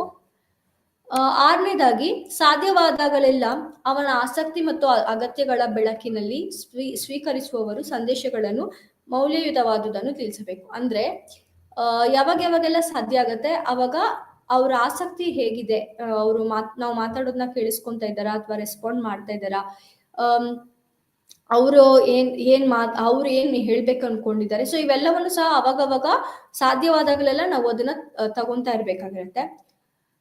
ಏಳನೇದಾಗಿ ಸಂವಹನಗಳು ಪರಿಣಾಮಕಾರಿಯಾಗಲು ಹೆಚ್ಚಿನ ಅವಕಾಶಗಳನ್ನು ಹೊಂದಿರುತ್ತವೆ ಯಾವಾಗ ಅಂದ್ರೆ ರಿಸೀವರ್ ತನ್ನ ಪ್ರತಿಕ್ರಿಯೆಗಳನ್ನು ವ್ಯಕ್ತಪಡಿಸಲು ಪ್ರೋತ್ಸಾಹಿಸುವ ಮೂಲಕ. ಅಂದ್ರೆ ಇವಾಗ ನಾನು ಅವ್ರನ್ನ ಮಾತಾಡಕ್ಕೆ ಬಿಟ್ಟಿಲ್ಲ, ನಾನೇ ಫುಲ್ ಕಮ್ಯುನಿಕೇಟ್ ಮಾಡ್ತಾ ಇದ್ದೀನಿ ಅಂದ್ರೆ ಮೋಸ್ಟ್ ಪ್ರಾಬಬ್ಲಿ ಅವ್ರು ನಮ್ಮ ಹತ್ರ ಏನು ರೆಸ್ಪಾಂಡೇ ಮಾಡೋದಿಲ್ಲ. ಹಾಗೆ ನಾನೇನಾದ್ರೂ ಅವ್ರನ್ನ ಪ್ರೋತ್ಸಾಹ ಮಾಡ್ತಾ ಇದ್ದೀನಿ, ನಿಮ್ಗೆ ಏನಾದ್ರೂ ಒಪಿನಿಯನ್ ಇದ್ರೆ ಶೇರ್ ಮಾಡಿ, ಫೀಡ್ಬ್ಯಾಕ್ ಇದ್ರೆ ಹೇಳಿ, ಅಥವಾ ನಿಮ್ಗೆ ಏನಾದ್ರೂ ಡೌಟ್ಸ್ ಇದ್ರೆ ಕೇಳಿ. ಸೊ ಈ ತರ ನಾನು ಪ್ರೋತ್ಸಾಹ ಮಾಡೋದ್ರಿಂದ ಅವರ ಲಿಸನಿಂಗ್ ಸ್ಕಿಲ್ ಕೂಡ ಸ್ವಲ್ಪ ಜಾಸ್ತಿ ಆಗತ್ತೆ, ಅಂಡ್ ಇವನ್ ಅವ್ರ ಪ್ರತಿಕ್ರಿಯೆನೂ ಕೂಡ ನಮ್ಗೆ ಅದು ಯೂಸ್ಫುಲ್ ಆಗಿ ಇರುತ್ತೆ. ಎಂಟನೇದಾಗಿ ಸಂವಹನಗಳು ತಕ್ಷಣವೇ ಭೇಟಿಯಾಗಲು ಪ್ರಾಥಮಿಕ ಅವಶ್ಯಕವಾದರೂ ಸಂದರ್ಭಗಳಲ್ಲಿ ಅವರು ದೀರ್ಘಾವಧಿಯ ಆಸಕ್ತಿ ಮತ್ತು ಗುರಿಗಳೊಂದಿಗೆ ಸ್ಥಿರವಾಗಿರಬೇಕು. ಅಂದ್ರೆ ಪ್ರಾಥಮಿಕ ಅಂದ್ರೆ ತುಂಬಾ ಇಂಪಾರ್ಟೆಂಟ್ ವಿಷಯನ ನಾವು ಕೊಡ್ತಾ ಇದ್ದೀವಿ ಅನ್ನೋವಾಗ್ಲೂ ಸಹ ಅಲ್ಲಿಂದ ಇರುವ ಆಸಕ್ತಿ ಮತ್ತು ಗುರಿಗಳೇನು ಅಂತ ನಾವು ತಿಳ್ಕೊಂಡು ಆಮೇಲೆ ನಾವು ಕಮ್ಯುನಿಕೇಶನ್ ಶುರು ಮಾಡಬೇಕು. ಒಂಬತ್ತನೇದಾಗಿ ಹೆಚ್ಚು ಮನವೊಲಿಸುವ ಸಂವಹನವು ಪದಗಳ ಮೂಲಕ ತಿಳಿಸಲ್ಪಡುವುದಿಲ್ಲ, ಆದರೆ ಸಂವಹನವನ್ನು ಅನುಸರಿಸುವ ಸಂವಹನಕಾರನ ಕ್ರಿಯೆಗಳು ತಿಳಿಸುತ್ತವೆ. ಅಂದ್ರೆ ನಾವೇನ್ ಕಮ್ಯುನಿಕೇಟ್ ಮಾಡ್ತಾ ಇದ್ದೀವಿ ಅವೆಲ್ಲವೂ ಸಹ ಬರೀ ಮಾತಿನ ಮುಖಾಂತರ ಇದ್ರೆ ಅದಕ್ಕಿಂತ ಕಂಪೇರ್ ಮಾಡಿದ್ರೆ ಮಾತಿನ ಜೊತೆಗೆ ಗೆಸ್ಚರು ಸಹ ತುಂಬಾ ಇಂಪಾರ್ಟೆಂಟ್ ಆಗತ್ತೆ. ಕೊನೆಯದಾಗಿ ಸಂದೇಶವನ್ನು ಕಳುಹಿಸುವವರು ಸಂದೇಶವನ್ನು ಅರ್ಥ ಮಾಡಿಕೊಂಡಿದ್ದಾರೆ ಎಂದು ಖಚಿತಪಡಿಸಿಕೊಳ್ಳಬೇಕು. ಅಂದ್ರೆ ಅವ್ರು ಅರ್ಥ ಮಾಡ್ಕೊಂತ ಇದಾರ, ಅವ್ರ ರಿಸೀವರ್ ಯಾವ ರೀತಿ ಅವ್ರು ತಿಳ್ಕೊಂತ ಇದ್ದಾರೆ ಅನ್ನೋದನ್ನು ಸಹ ಅವಾಗವಾಗ ಖಚಿತಪಡಿಸ್ಕೊಳ್ಬೇಕು. ಆದ್ರೆ ಕೇಳುವ ಮೂಲಕ ಸ್ವೀಕರಿಸುವವರ ಪ್ರತಿಕ್ರಿಯೆ ಮತ್ತು ವರ್ತನೆಯನ್ನು ಅರ್ಥ ಮಾಡಿಕೊಳ್ಳಲು ಅವನು ಪ್ರಯತ್ನಿಸಬೇಕು. ಸೊ ಅವ್ರ ದೃಷ್ಟಿಕೋನಕ್ಕೆ ಹೇಗೆ ಕಾಣಿಸ್ತಾ ಇದೆ ಅದ್ರ ಬೇಸ್ ಮೇಲೆ ಅವರು ಅರ್ಥ ಮಾಡ್ಕೊಬೇಕು. ಇವೆಲ್ಲವೂ ಸಹ ಸಂವಹನದ ತತ್ವಗಳು. ಸೊ ಸಂವಹನ ಮಾಡ್ಬೇಕಾದ್ರೆ ಇವೆಲ್ಲವನ್ನು ಸಹ ಮನಸ್ಸಲ್ಲಿ ಇಟ್ಕೊಂಡು ಆಮೇಲೆ ನಾವು ಸಂವಹನವನ್ನ ಶುರು ಮಾಡ್ಬೇಕಿರುತ್ತೆ. ಇವಾಗ ನಾವು ಸಂವಹನವನ್ನು ಪರಿಣಾಮಕಾರಿ ಮಾಡುವುದು ಹೇಗೆ, ಸೊ ಹೇಗೆ ನಾವು ಎಫೆಕ್ಟಿವ್ ಕಮ್ಯುನಿಕೇಶನ್ ನ ಮಾಡ್ಬೇಕು ಅಂದ್ರೆ ಮೊದಲನೇದಾಗಿ ಸಂವಹನಗಳ ಹರಿವನ್ನು ನಿಯಂತ್ರಿಸುವುದು. ಸಂವಹನ ಮಾಡಬೇಕಾದರೆ ಸಂದೇಶಗಳ ಆದ್ಯತೆಯನ್ನು ನಿರ್ಧರಿಸುವುದನ್ನು ಒಳಗೊಂಡಿರುತ್ತದೆ. ವ್ಯವಸ್ಥಾಪಕರು ಹೆಚ್ಚಿನ ಆದ್ಯತೆಯ ಹೆಚ್ಚು ಪ್ರಮುಖ ಸಂದೇಶಗಳ ಮೇಲೆ ಕೇಂದ್ರೀಕರಿಸಬಹುದು. ಅಂದ್ರೆ ಯಾವುದು ತುಂಬಾ ಇಂಪಾರ್ಟೆಂಟ್ ಇದೆ ಆವಾಗಿನ ಸಿಚುವೇಶನ್ಗೆ ಅದನ್ನ ಮಾತ್ರ ಕಮ್ಯುನಿಕೇಟ್ ಮಾಡೋ ತರ ಅವರು ನೋಡ್ಕೊಬೇಕಿರತ್ತೆ. ಹಂಗಾಗಿಲ್ಲ, ಇವಾಗ ಕಮ್ಯುನಿಕೇಶನ್ ಸ್ಟಾರ್ಟ್ ಆಗಿದೆ, ಒಂದು ಮೀಟಿಂಗ್ ಅಲ್ಲಿ ಒಂದು ಅಜೆಂಡಾ ಅನ್ನೋದು ಇರುತ್ತೆ. ಸೊ ಅಜೆಂಡಾನ್ ದಾಟಿ ಹೋಗದೆ ಇರೋ ತರ ಅವ್ರು ನೋಡ್ಕೊಬೇಕು. ಹಂಗಿಲ್ಲ ಅಂದ್ರೆ ಏನಾಗುತ್ತೆ ಅಂದ್ರೆ ವ್ಯವಸ್ಥಾಪಕರು ಕಾರ್ಯ ಓವರ್ಲೋಡ್ ಆಗುವ ಸಾಧ್ಯತೆ ಇದೆ. ಅಂದ್ರೆ ನಾವು ಏನ್ ಅಜೆಂಡಾ ಇಟ್ಟಿದೀವಿ ಅದು ಓವರ್ಲೋಡ್ ಆಗೋ ಚಾನ್ಸಸ್ ಇದೆ. ಅಂತೆಯೇ ಒಳಬರುವ ಸಂವಹನವನ್ನು ಸಂಪಾದಿಸಬೇಕು ಮತ್ತು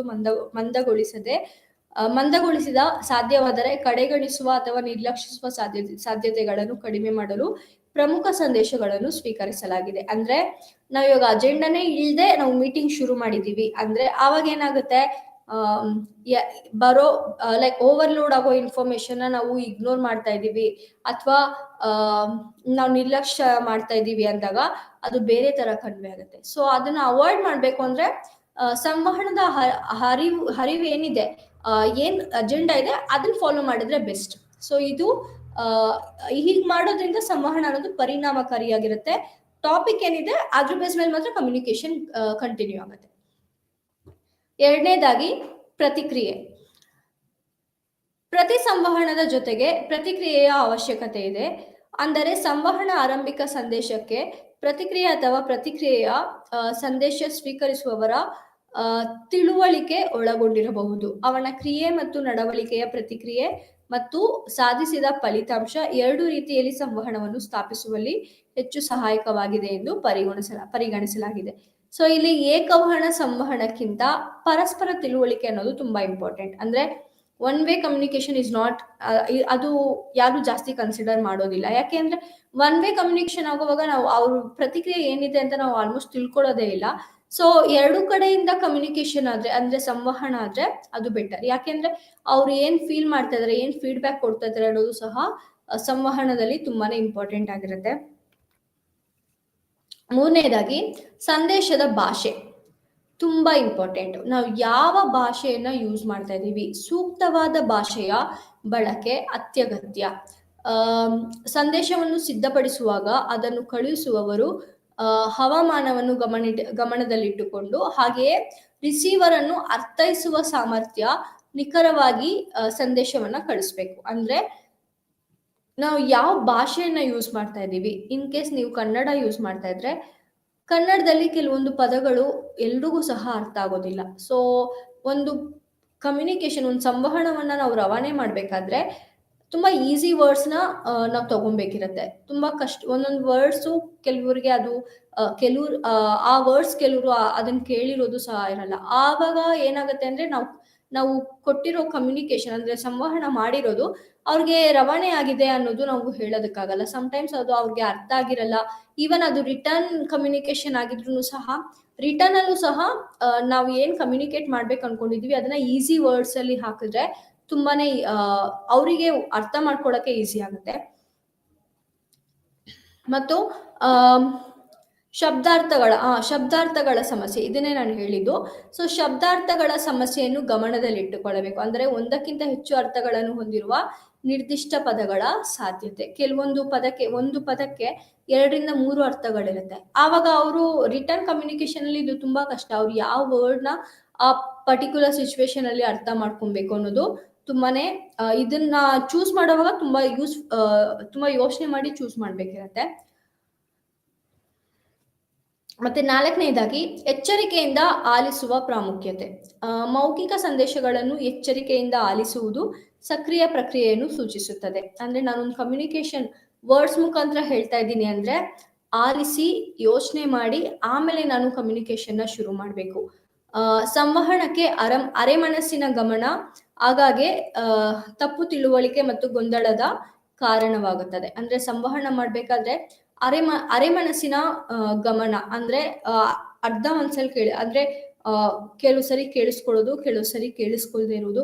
ಸೊ ಇದು ಸಹ ಆಗೋ ಚಾನ್ಸಸ್ ಇರುತ್ತೆ. ಈ ತರ ಆಗ್ತಾ ಇದ್ರೆ ಏನಾಗುತ್ತೆ ಅಂದ್ರೆ ತಪ್ಪು ತಿಳುವಳಿಕೆ ಆಗ್ಬೋದು, ಅಥವಾ ಅವ್ರು ಅರ್ಧ ಕೇಳಿಸ್ಕೊಂಡಿಲ್ಲ ಅಂದ್ರೆ ಅದು ಗೊಂದಲಕ್ಕೂ ಸಹ ಕಾರಣ ಆಗ್ಬೋದು. ಹೀಗಾಗ್ಬಾರ್ದು ಅಂದ್ರೆ ಏನ್ ಮಾಡ್ಬೇಕು ಅಂದ್ರೆ ಕೇಳಿಸ್ಕೊಳ್ಳೋರು ಗಮನಾರ್ಹವಾಗಿ ಕುತ್ಕೊಂಡು ನಿಷ್ಠವಾಗಿ, ಅಂದ್ರೆ ಸ್ಪಷ್ಟವಾಗಿ ಅವರು ಕೇಳಿಸ್ಕೊಬೇಕಿರುತ್ತೆ. ಇವೆಲ್ಲವೂ ಸಹ ಎಚ್ಚರಿಕೆಯಿಂದ ಆಲಿಸುವ ಪ್ರಾಮುಖ್ಯತೆ. ಅಂದ್ರೆ ರಿಸೀವ್ ಮಾಡ್ಕೊಳ್ಳೋರು ಲಿಸನಿಂಗ್ ಸ್ಕಿಲ್ ಸ್ವಲ್ಪ ಚೆನ್ನಾಗಿರ್ಬೇಕು. 5ನೇದಾಗಿ ಭಾವನೆಯ ಮೇಲೆ ಸಂಯಮ. ಸಂವಹನ ಪ್ರಕ್ರಿಯೆ ಬಲವಾದ ಭಾವನೆಗಳು ಮತ್ತು ಭಾವನಾತ್ಮಕ ಒತ್ತಡ ಸಂದೇಶಗಳನ್ನು ಕಳುಹಿಸುವವರು ಅಥವಾ ಸ್ವೀಕರಿಸುವವರು ಗಂಭೀರ ನ್ಯೂನತೆಗಳನ್ನು ಹೊಂದಿರಬಹುದು. ಭಾವನೆಯ ಯಾವುದೇ ನಕಾರಾತ್ಮಕ ಪ್ರಭಾವವನ್ನು ತಪ್ಪಿಸಲು ಸಂದೇಶದ ವಿಷಯ ಕಳುಹಿಸುವವರು ಸಂವಹನವನ್ನು ಮುಂದೂಡಬಹುದು ಕೆಲವೊಮ್ಮೆ, ಅಥವಾ ಅವನ ಮನಸ್ಸಿನ ಭಾವನೆಗಳ ಮೇಲೆ ಸಂಯಮವನ್ನು ಸಾಧಿಸಲು ಸಮಾಲೋಚಿಸಿ ಸಂದೇಶವನ್ನು ತಪ್ಪಾಗಿ ಅರ್ಥೈಸುವುದನ್ನು ತಪ್ಪಿಸಬಹುದು. ಅಂದ್ರೆ ಭಾವನೆಯ ಮೇಲೆ ಸಂಯಮ. ಇವಾಗ ಕಮ್ಯುನಿಕೇಶನ್ಸ್ ಶುರು ಮಾಡೋರು ಆಗಿರ್ಬೋದು ಅಥವಾ ರಿಸೀವ್ ಮಾಡೋರು ಆಗಿರ್ಬೋದು, ಅವರ ಭಾವನೆ ಯಾವ ತರ ಇದೆ, ಅವರು ಇವಾಗ ಸದ್ಯಕ್ಕೆ ಅವರು ಕೇಳಿಸ್ಕೊಳ್ಳೋ ಸಿಚುವೇಶನ್ ಅಲ್ಲಿ ಇದ್ದಾರಾ, ನಾನ್ ಮಾತಾಡೋ ಸಿಚುವೇಶನ್ ಅಲ್ಲಿ ಇದ್ದೀನ, ಹಾಗೆ ಅದು ಹೆಂಗ್ ಅರ್ಥ ಮಾಡ್ಕೊ ಹೆಂಗ್ ಅರ್ಥ ಆಗತ್ತೆ, ನಾನ್ ಮಾತಾಡ್ತಾ ಇರೋ ವರ್ಡ್ಸ್ ಅವ್ರು ರಿಸೀವ್ ಮಾಡ್ಕೊಂತಾ ಇರೋ ಇದು ಎರಡು ಸಹ ಈಕ್ವಲ್ ಆಗಿದ್ಯಾ, ಅಥವಾ ಅದು ತಪ್ಪಾಗಿ ಅರ್ಥ ಆಗೋ ಸಿಚುವೇಶನ್ ಇದೆಯಾ ಅಂತ ನೋಡ್ಕೊಂಡು ಆಮೇಲೆ ನಾವು ಕಮ್ಯುನಿಕೇಶನ್ ನ ಶುರು ಮಾಡ್ಬೇಕಿರತ್ತೆ. ಇನ್ ಕೇಸ್ ಭಾವನೆಯ ಮೇಲೆ ಸಂಯಮ, ಅಂದ್ರೆ ಆ ಭಾವನೆ ಏನಾದ್ರೂ ಬೇರೆ ತರ ಇದೆ, ನಾನ್ ಮಾತಾಡ್ತಿರೋ ಒಂದು ಟೋನ್ ಬೇರೆ, ನಾನ್ ಮಾತಾಡ್ತಿರೋ ವರ್ಡ್ಸ್ ಬೇರೆ, ಬಟ್ ಅವ್ರು ಅರ್ಥ ಮಾಡ್ಕೊಂತ ಇರೋದು ಬೇರೆ ಅಂದ್ರೆ ಬೆಟರ್ ಅಲ್ಲಿಗೆ ಅದನ್ನ ಸ್ಟಾಪ್ ಮಾಡೋದು ಬೆಸ್ಟ್. ಓಕೆನಾ, ಅದನ್ನ ನಾವು ಮುಂದೂಡ್ಬೋದು, ನೆಕ್ಸ್ಟ್ ಟೈಮ್ ಪೋಸ್ಟ್ಪೋನ್ ಮಾಡಿ ನೆಕ್ಸ್ಟ್ ಯಾವಾಗಾದ್ರೂ ಮಾತಾಡ್ಕೋಬಹುದು. ಇನ್ ಕೇಸ್ ಆ ತರ ಆಗ್ತಾ ಇಲ್ಲ, ಆವಾಗ ಕ್ಲಿಯರ್ ಮಾಡ್ಕೊಬೇಕಂದ್ರೆ ಅವ್ರ ಭಾವನೆಯಲ್ಲಿ ಸ್ಪಷ್ಟವಾಗಿರ್ಬೇಕು, ಇಲ್ಲಾಂದ್ರೆ ಅದು ತುಂಬಾ ಕಷ್ಟ ಆಗತ್ತೆ. 6ನೇದಾಗಿ ಅನುಸರಣೆಯ ಮೌಖಿಕ ಸಂಕೇತಗಳು. ಮೌಖಿಕ ಸಂದೇಶಗಳನ್ನು ಸಾಮಾನ್ಯವಾಗಿ ಸ್ವೀಕರಿಸುವವರಿಂದ ಮೌಖಿಕವಾಗಿ ಸ್ವೀಕರಿಸಲಾಗುತ್ತದೆ, ಆದರೆ ಕ್ರಮವು ಅಂಗೀಕಾರವನ್ನು ಅನುಸರಿಸುತ್ತದೆಯೇ, ಸಂದೇಶ ಅನುಸರಿಸುತ್ತದೆಯೇ ಎಂದು ಖಚಿತವಾಗಿಲ್ಲ. ಆದ್ದರಿಂದ ಮೌಖಿಕ ಸಂದರ್ಭದಲ್ಲಿ ಸೂಚಿಸಲಾದ ಸಂವಹನ ಕಳಿಸುವವರು ಸ್ವೀಕರಿಸುವವರ ಕ್ರಿಯೆಯನ್ನು ಗಮನಿಸಬೇಕು, ಕ್ರಿಯೆಗಳು ಉದ್ದೇಶಕ್ಕೆ ಅನುಗುಣವಾಗಿವೆ ಎಂದು ಖಚಿತಪಡಿಸಿಕೊಳ್ಳಬೇಕು. ಅಂದ್ರೆ ನಾವು ಏನ್ ಕಮ್ಯುನಿಕೇಟ್ ಮಾಡ್ತಾ ಇದ್ದೀವಿ ಅಲ್ಲಿಂದ ಏನ್ ರೆಸ್ಪಾಂಡ್ ಬರ್ತಾ ಇದೆ ಅದು ಎರಡಕ್ಕೂ ಸಹ ಅನುಗುಣವಾಗಿದೆಯಾ ಅನ್ನೋದನ್ನ ಖಚಿತಪಡಿಸ್ಕೋಬೇಕಿರತ್ತೆ. 7ನೇದಾಗಿ ಪರಸ್ಪರ ನಂಬಿಕೆ. ಒಳಗೊಂಡಿರುವ ಪಕ್ಷಗಳು ಅಂದ್ರೆ ಯಾವ್ಯಾವ ಪಕ್ಷ ಇರುತ್ತೆ ನಿಮ್ಗೆ ಆಲ್ರೆಡಿ ಗೊತ್ತು, ಸೆಂಡರ್ ರಿಸೀವರ್, ಅಂದ್ರೆ ರವಾನೆ ಮಾಡೋದು ಒಂದ್ ಪಕ್ಷ ಆದ್ರೆ ರಿಸೀವ್ ಮಾಡ್ಕೊಳ್ಳೋದು ಒಂದ್ ಪಕ್ಷ ಆಗಿರುತ್ತೆ. ಸೊ ಎರಡು ಪಕ್ಷಗಳ ನಡುವೆ ಪರಸ್ಪರ ನಂಬಿಕೆ ಅನ್ನೋದು ಇರ್ಬೇಕು. ಪಕ್ಷಗಳ ಯಾವುದೇ ಗಂಭೀರತೆ ಪರಸ್ಪರ ಇಲ್ಲ ಅಂದ್ರೆ ನಂಬಿಕೆ ಇಲ್ಲದಿದ್ದರೆ ಸಂವಹನದ ಪ್ರಕ್ರಿಯೆಯನ್ನು ಪರಿಣಾಮಕಾರಿಯಾಗಿ ಮಾಡುವುದು ತುಂಬಾನೇ ಕಷ್ಟ. ಅಂದ್ರೆ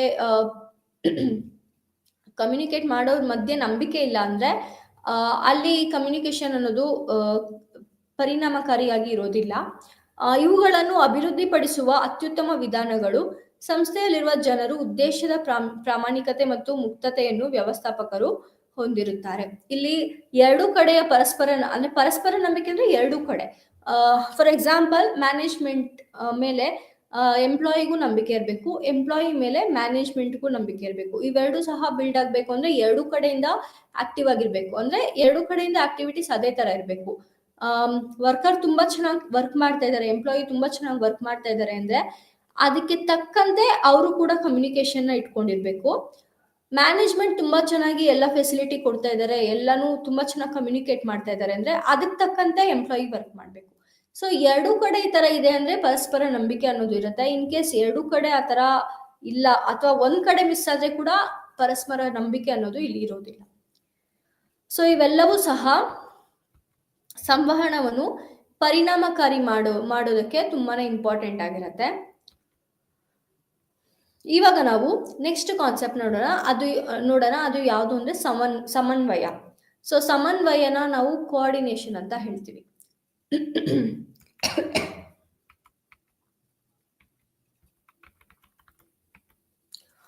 ಸಮನ್ವಯದ ವ್ಯಾಖ್ಯಾನ. ಸೊ ಸಮನ್ವಯ ಕೋಆರ್ಡಿನೇಷನ್ ಅಂದ್ರೆ ಏನು ಅಂತ ತಿಳ್ಕೊಳ್ಳೋಣ. So communication and coordination, communication topic ಮುಗಿತು. ಇವಾಗ ನಾವು ಕೋಆರ್ಡಿನೇಷನ್ ಅಂದ್ರೆ ಸಮನ್ವಯದ ಬಗ್ಗೆ ತಿಳ್ಕೊಳ್ಳೋಣ.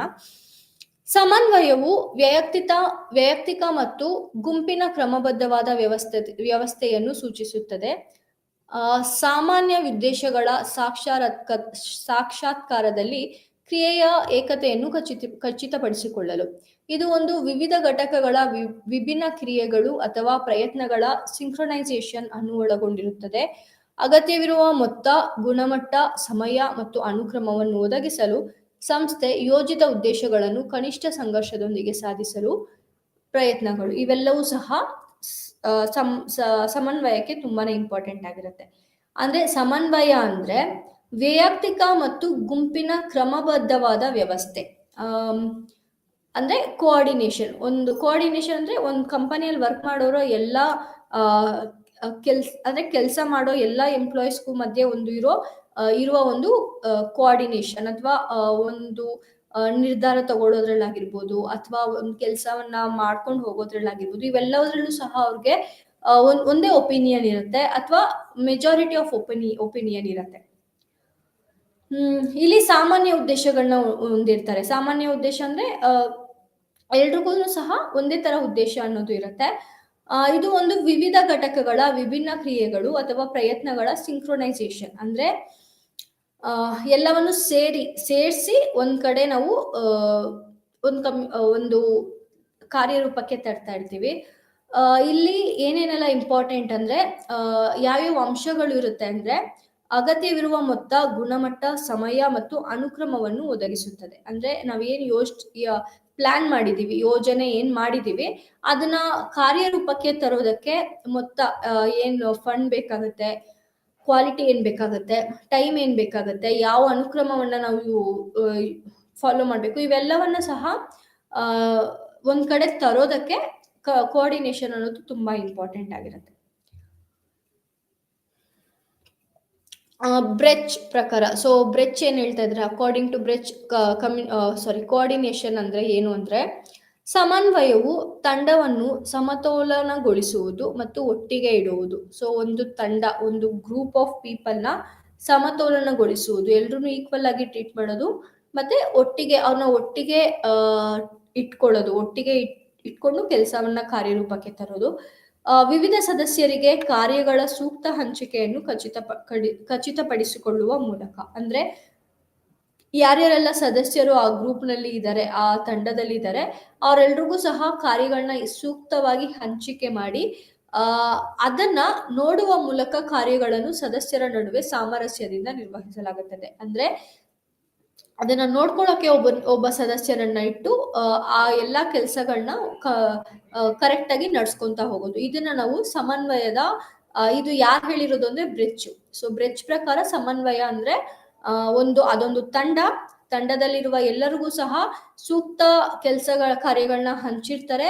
ಆ ಕೆಲಸ ಕಾರ್ಯಗಳನ್ನ ಹಂಚಿದ್ಮೇಲೆ ಅದನ್ನ ನೋಡ್ಕೊಳ್ಳೋಕೆ ಒಬ್ಬ ಸದಸ್ಯ ಇರ್ತಾನೆ.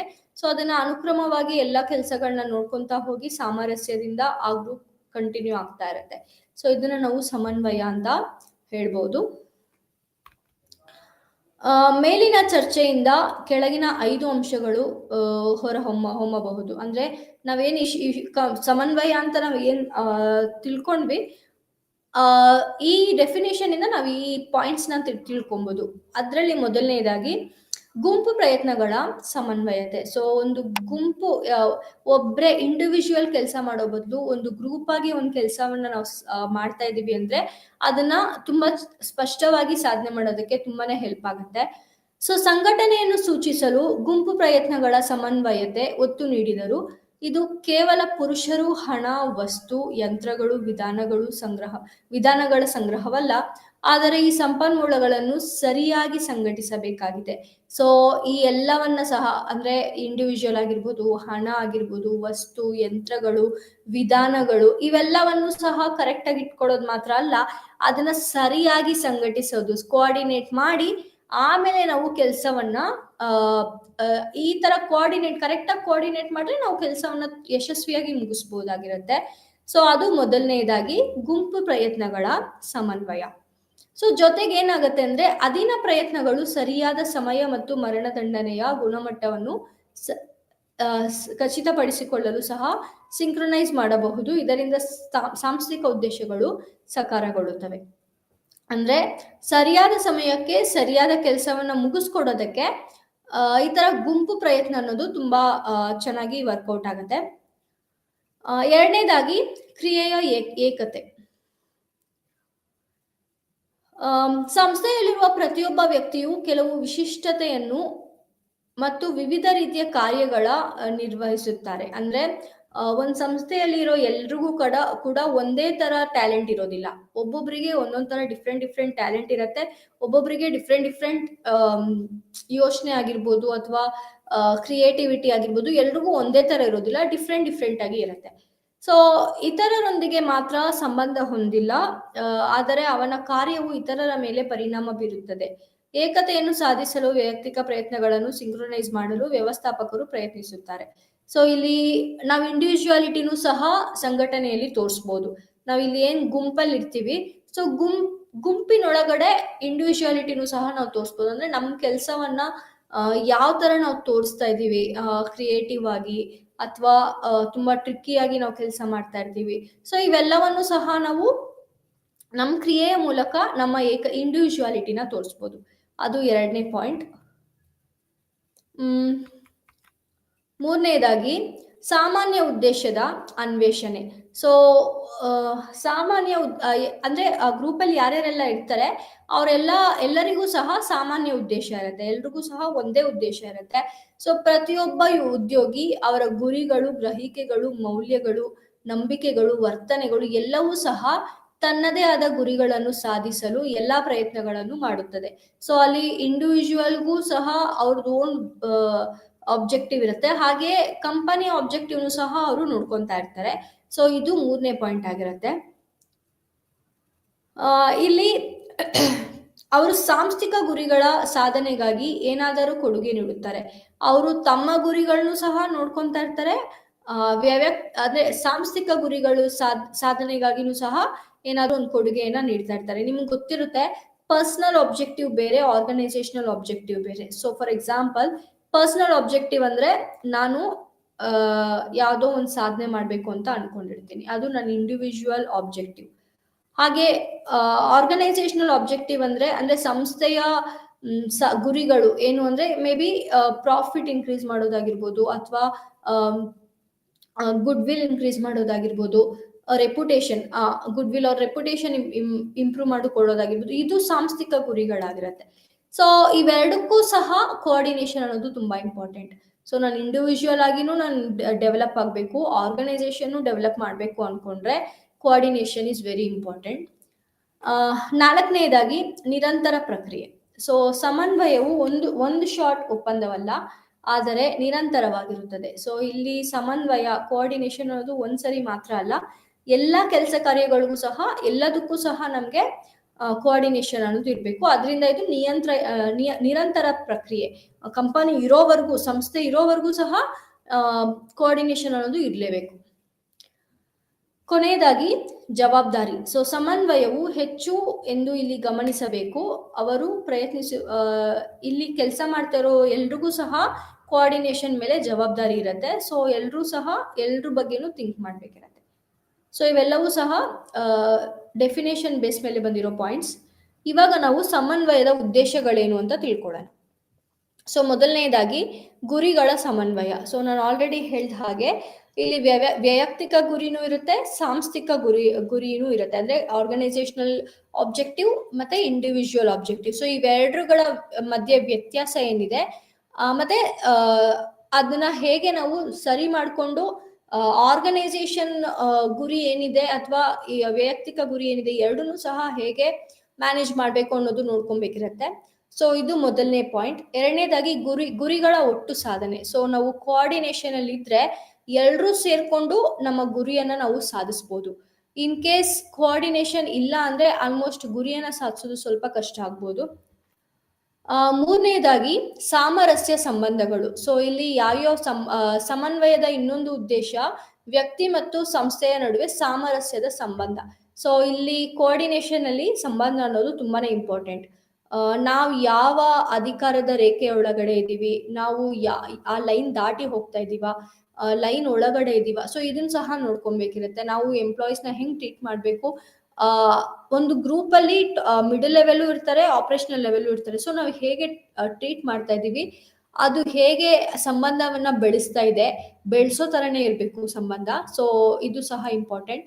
ಕೊನೆಯದಾಗಿ ಆರ್ಥಿಕತೆ ಮತ್ತೆ ದಕ್ಷತೆ. ಅಂದ್ರೆ ನಾವು ಏನ್ ಗುರಿಯನ್ನ ಹೊಂದಿದೀವಿ ಅದನ್ನ ನಾವು ಸಾಧಿಸಿದ್ರೆ ಆಟೋಮೆಟಿಕಲಿ ನಮ್ಗೆ ಎಕನಾಮಿಕಲ್ ಬೆನಿಫಿಟ್ಸ್ ಸಹ ಇರುತ್ತೆ. ಅಂದ್ರೆ ಸ್ಯಾಲರಿ ಇನ್ಕ್ರಿಮೆಂಟ್ ಆಗಿರ್ಬೋದು, ಅಥವಾ ನಾವು ಮಾಡಿರೋ ಕೆಲಸಕ್ಕೆ ಇನ್ಸೆಂಟಿವ್ ಆಗಿರ್ಬೋದು. ಸೊ ಕೋಆರ್ಡಿನೇಷನ್ ಅಲ್ಲಿ ನಾವು ಚೆನ್ನಾಗಿದ್ದೀವಿ ಅಂದ್ರೆ ನಾವು ಈ ಬೆನಿಫಿಟ್ಸ್ನು ಸಹ ತಗೊಬಹುದು. ಸೊ ಇವೆಲ್ಲವೂ ಸಹ ಸಮನ್ವಯದ ಉದ್ದೇಶಗಳು. ಸೊ ಕೋಆರ್ಡಿನೇಷನ್ ಏನಕ್ಕೋಸ್ಕರ ಅಥವಾ ಅದ್ರ ಆಬ್ಜೆಕ್ಟಿವ್ ಏನು ಅಂದ್ರೆ ಗುರಿಗಳ ಸಮನ್ವಯ, ಗುರಿಗಳ ಒಟ್ಟು ಸಾಧನೆ, ಸಾಮರಸ್ಯ ಸಂಬಂಧ. ಸೊ ಸಂಬಂಧವನ್ನ ಚೆನ್ನಾಗಿಟ್ಕೊಬೇಕಿರತ್ತೆ, ಆರ್ಥಿಕತೆ ಮತ್ತು ದಕ್ಷತೆ. ಸೊ ಇವೆಲ್ಲವೂ ಸಹ ಸಮನ್ವಯದ ಮುಖ್ಯ ಅಂಶಗಳು. ಸೊ ಇವತ್ತು ನಾವು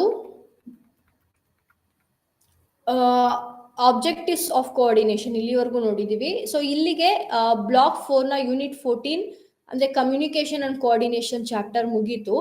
ಸೊ ನೆಕ್ಸ್ಟ್ ನಾವು ಯೂನಿಟ್ 15 ಮೋಟಿವೇಶನ್ ಬಗ್ಗೆ ತಿಳ್ಕೊಳ್ಳೋಣ. ಸೊ ಈ ಎಲ್ಲ ಪಾಯಿಂಟ್ಸ್ ಇಲ್ಲಿ ಸ್ಟ್ರಕ್ಚರ್ ಅಲ್ಲಿ ಏನೇನಿದೆ ಅವೆಲ್ಲವೂ ಸಹ ನಾವು ಡಿಸ್ಕಷನ್ ಮಾಡಿದ್ದಾಗಿದೆ.